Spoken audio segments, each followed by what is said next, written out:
نێودەوڵەتیەکان و گشت ئەو دۆست و لایەنانە بکەم کە لەم هەلومەرجا پشتیوانمان بوو.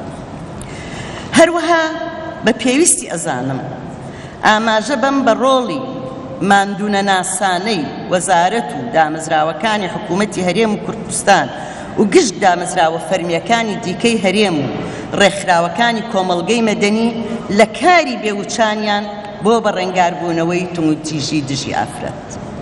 هەر لێرەشەوە ڕێز و سپاس ئاڕاستەی ئەندامانی ئەنجومەنی باڵای کاروباری خانمان و کارمەندانی و گشت ستافەکەی ئەەکەم. لە کۆتاییە سپاسی گەرم ئاڕاستەی ستافی سەرۆکایەتی ئەنجومەنی وەزیران ئەەکەم کە هەمیشە هاوکارن لە کارەکانمانە. زۆر سپاس دووبارە بەخێر هاتن سەرچاو. ئێستش بۆ ڕاگەیاندنی هەڵمەتی نیشتیمانی بە ڕێنگاربوونەوەی تونگوتیژی دژی ژنان داوا لە بەڕێز سەرۆکی حکوومەتی هەرێمی کوردستانەکەم کەرەم کات بۆ پێشکەشکردنی پەیوەکەی.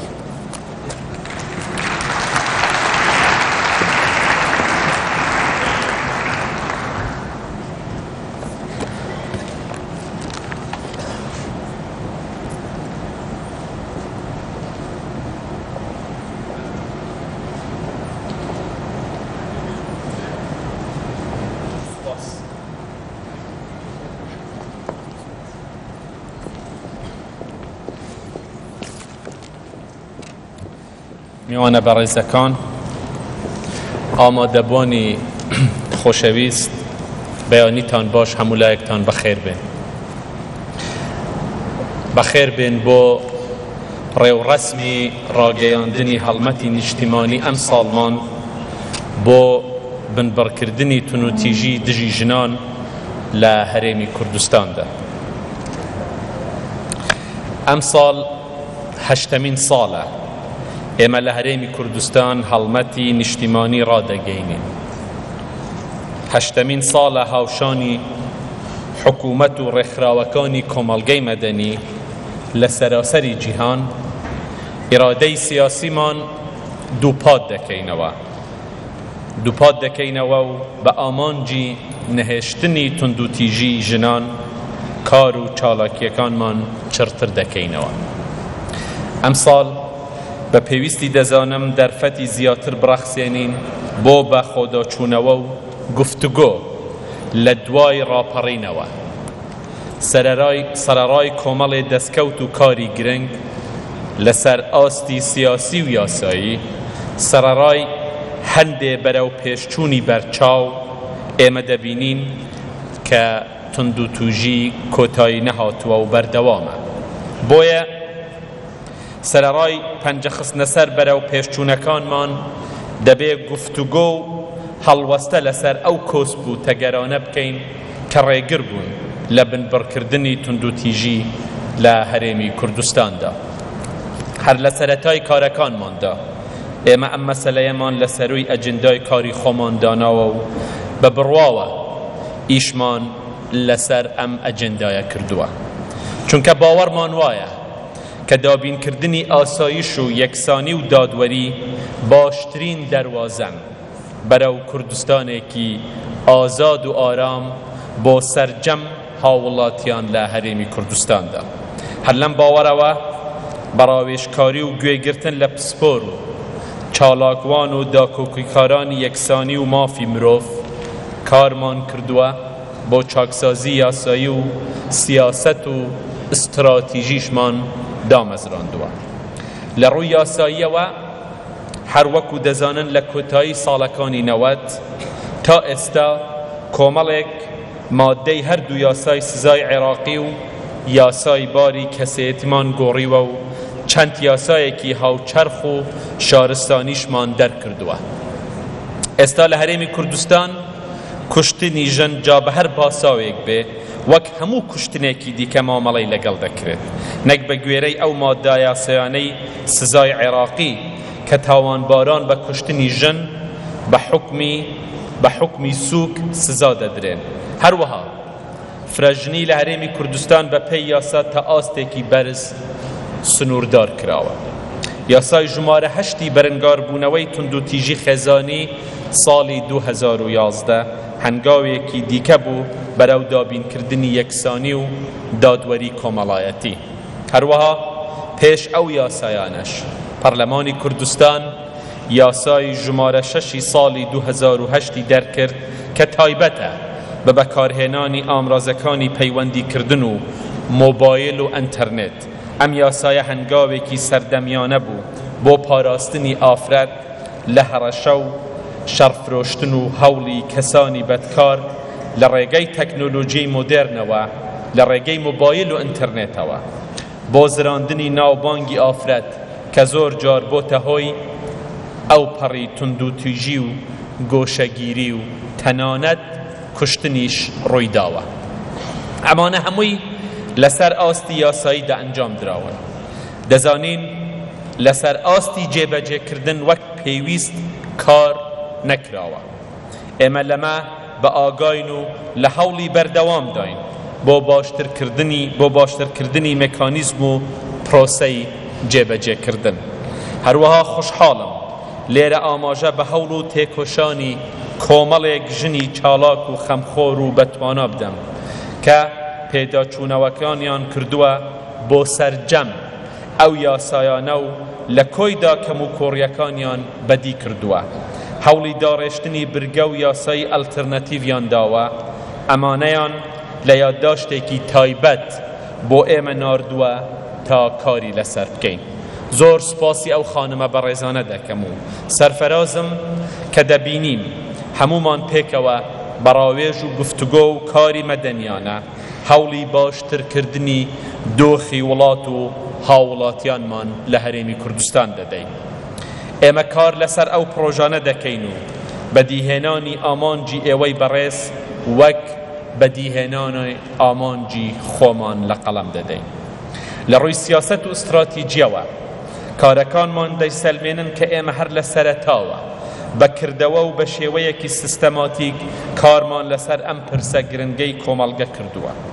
دامەزراندنی بەڕێوەبەرایەتی بەرەنگاربوونەوەی توندوتیژی و دامەزراندنی چەندەها شێڵتەر و داڵدانەی ئافرەتانی هەڕەشە لێکرا و دامەزراندنی ئەنجومەنی باڵای کاروباری خانمان و بۆردی چاودێری مافی ژن هەنگاوی کردەیی حکوومەتی هەرێمی کوردستان بوون بۆ بەدامەزراوەکردنی پرسی ژن بە ئامانجی ئەوەی کە توندوتیژی دژی ئافرەتان بربن بکرێت و چالاککردنی دۆخی کۆمەڵایەتی زیاتر بکرێت.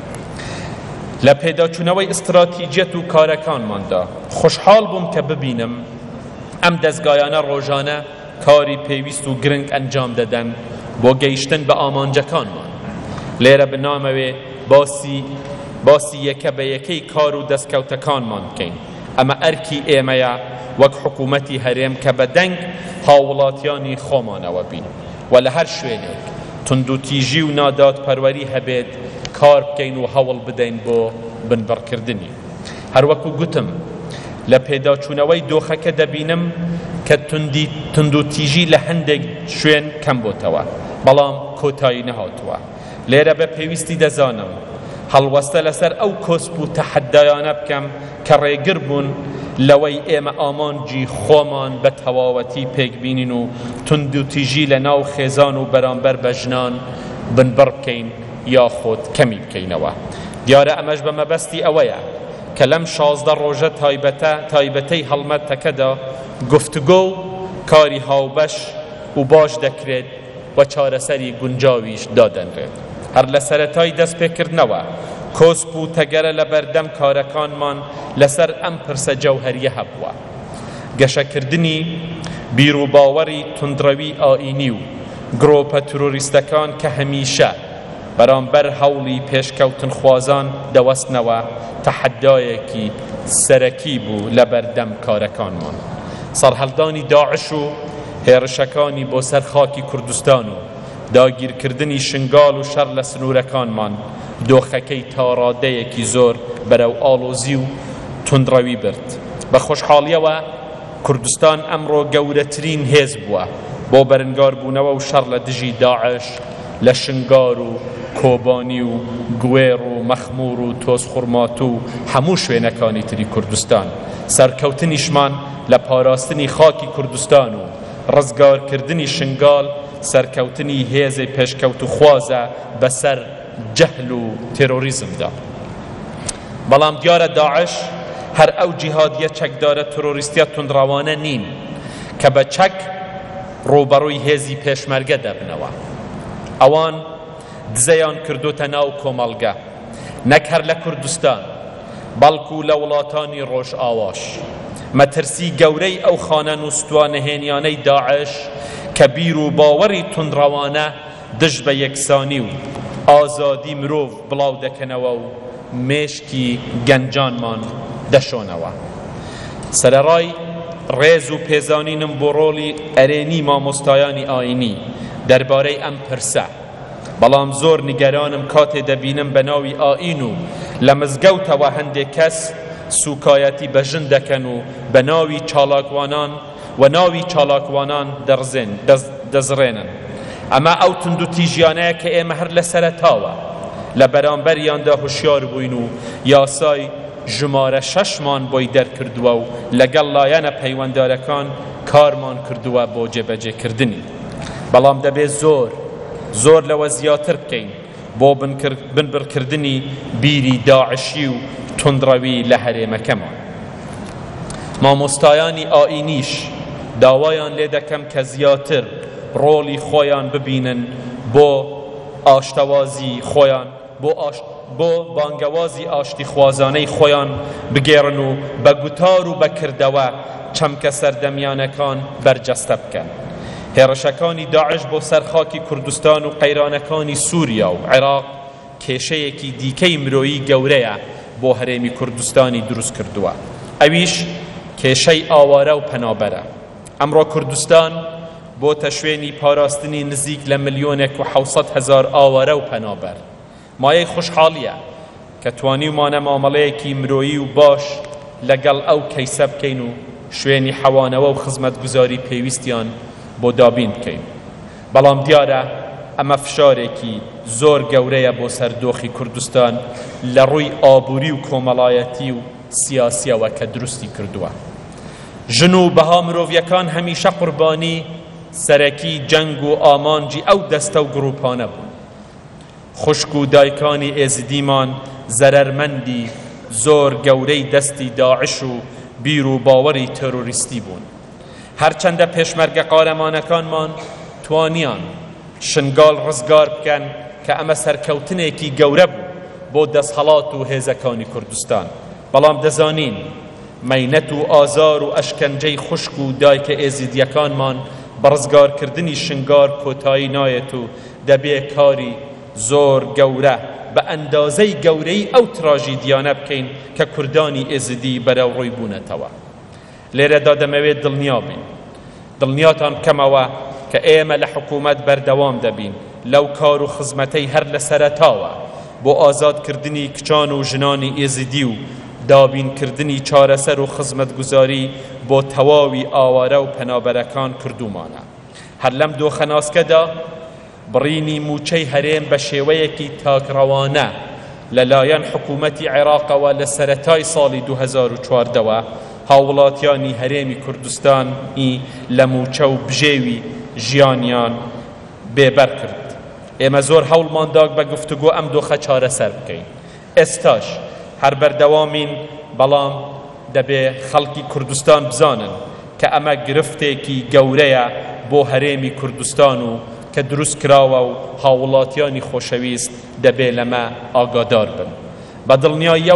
بە دڵنیاییەوە کێشە و گرجەکانی ناوخۆش کاریگەری نەریتیان هەبووە و ئێمە هەموو هەوڵێک دەدەین کە هەمیشە ئاشتی و ئاسایشی کوردستان بپارێزین و بە یەکگرتووی و تەبایی کار بکەین. ئێمە بڕوامان وایە کە دەبێت لە بەرەنگاربوونەوەی تند و تیژیدا هەموو جیاوازە حزبیەکان و سیاسیەکانمان بخەینە لاوە و بە باوەڕ و ئیرادەیەکی پتەوە پێکەوە کار بکەین. چونکە هەروەک لە سەرەتادا گوتم، ئەم پرسە بە تەنها پرسی ئافرەت نییە، بەڵکو پرسی هەموو کۆمەلگایە و ئاشتی و ئاسایشی کوردستان بە ئاشتی و ئاسایشی دەرونی و ناوماڵ و خێزانەوە بەندە. لە هەمووی گرنگتر لە کارکردن لەسەر ئەم مەسەلە هەستیارەدا دەبێ ئێمە باوەڕ و بڕوای بیر و باوەڕی شەخسی خۆمان بخەینە لاوە و بەرنامە و کارەکانی حکوومەت وەک ئەرگ جێبەجێ بکەین. هەڵمەتی ئەم ساڵ هاوکاتە لەگەڵ 20مین ساڵی ڕاگەیاندنی پەکین و پلاتفۆرمی کار کە پێشکەوتوترین نەخشە ڕێگای نێودەوڵەتیە بەرەو دابینکردنی یەکسانی جێندەری. ئێمە دەبێ بەڕووی جیهاندا بکرێنەوە و مێکانیزمی نوێی کارکردن و شارەزایی و پسپۆری زیاتر پەیدا بکەین تا بتوانین بە پێی ئەو نەخشە ڕێگایە هاوتای وڵاتانی پێشکەوتووی جیهان بەرەو ئاشتی و ئارامی و دادوەری هەنگاو بنێین. لە کاتێکدا ئێمە براوە لەسەر پرسی ژن دەکەین و ئێرادەی سیاسی لەسەر هەموو ئاستێک خراوەتە گەر جارێکی دیکەش بە پێویستی دەزانم ئەوە دووپات بکەمەوە کە ئەم پرسە فرەلایەنە و فرەڕەهەندە و بۆ سەرخستنی ئەم هەوڵانە داوای کار و هاوکاری و پشتگیری زیاتر لەسەر جەم چین و توێژەکانی کۆمەلگا دەکەم بەڕێکخراوە غەیرە حکوومیەکان و دەستگاکانی ڕاگەیاندن و لە سەرووی هەموویانەوە مامۆستایانی ئاینی بەڕێز و ڕێکخراوەکانی نێودەوڵەتیشەوە. ئەم هەڵمەتەی ئەم ساڵمان وەک ساڵانی ڕابردوو 2 هەفتە دەخایەنێت، بەڵام ئێمە نابێ بەوە بوەستین. دەبێ ڕۆژانە و بە شێوەیەکی سیستەماتیک کار لەسەر ئەم پرسە گرنگە بکەین بۆ بنبڕکردنی تونوتیژی ناو کۆمەلگە و دژی ژنان بە هەموو جۆریەکانیەوە. لە کۆتاییدا جارێکی تر سوپاستان دەکەم بۆ سازانی ئەم هەڵمەتە و هیوای سەرکەوتن و سەرفەرازیتان بۆ دەخوازم. بەخێر بێن. زۆر سوپاس.